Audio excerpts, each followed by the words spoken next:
describe the blockade spirit and how it hinders prayers? Sure. Blockade spirit in witchcraft is called the one-arm, one-eye blockade spirit. All witches, Santeria, Obeya, voodoo, everyone that practices a fetish, everyone like the madam I was raised under, they all know about this spirit. It's an actual spirit, and its job is to take your mind off of prayer.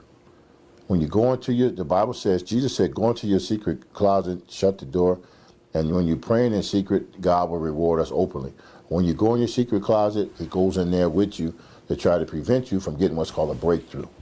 Prayers come in different levels. You first got to get your mind off of everything, what's on the stove, what's at the job, who's going with this one, who's hurting that one. You got to get all that stuff past your mind in order to get to the first stage. And not, your prayer's not going to get past the ceiling.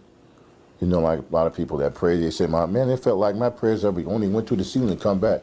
It's because you really haven't pressed past the blockade spirit. It's an actual spirit that's down there.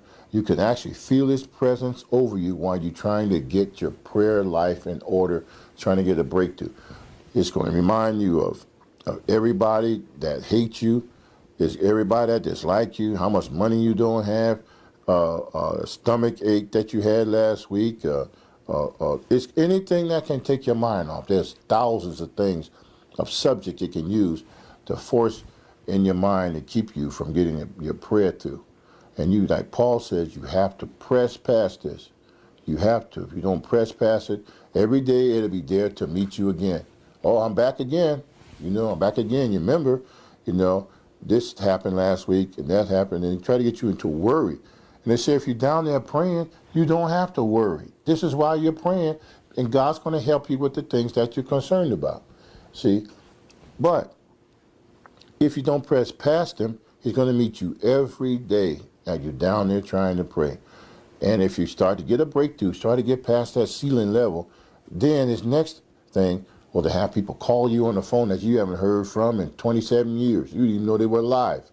Hey, how you doing? You know?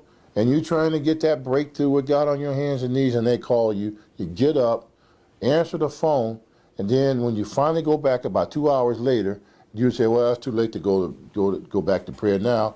You go and you get in it, you lay down, fall out in the bed, fall asleep, and you go try to do it again, and it's just an ongoing process because he knows, just like Daniel. Daniel had to deal with it. Daniel was getting the prayers. He was getting the prayers out of his mouth. He was going into his chamber and praying, but now he's dealing with the prince of Persia, the prince of Grecia, and all them other principalities, because they know he was about to break through that level. And once he got through that level, God was going to start pouring things down upon him. So that's how the blockade spirit works. His job is to keep you. They're really what I call a one-eyed, one-armed demon. He puts that arm on your shoulder while you're trying to pray. You can feel his, in other words, you can feel his presence. And that one eye is that he zeroes in you like you got one eye closed looking into a microscope. He's dead on you. He don't want you to even think about trying to pray because he knows the power in prayer. He knows the power in prayer. But when you press your way past him and you get to a certain level, all he becomes is your stumbling block and your stepping stone. Then you can step on him. Then you can go to the next level. See, that's what he is. He's squared off, step on him, go. But if you always stop, so, oh man, I'll do it tomorrow. I'll do it the next day. Procrastination. He loves to procrastinate. Don't pray right now. Don't pray. Forget it. It's okay. Don't think about praying right now. He knows that God is trying to get a breakthrough to you and your family. So you press your way. Press past him. Press past. It works.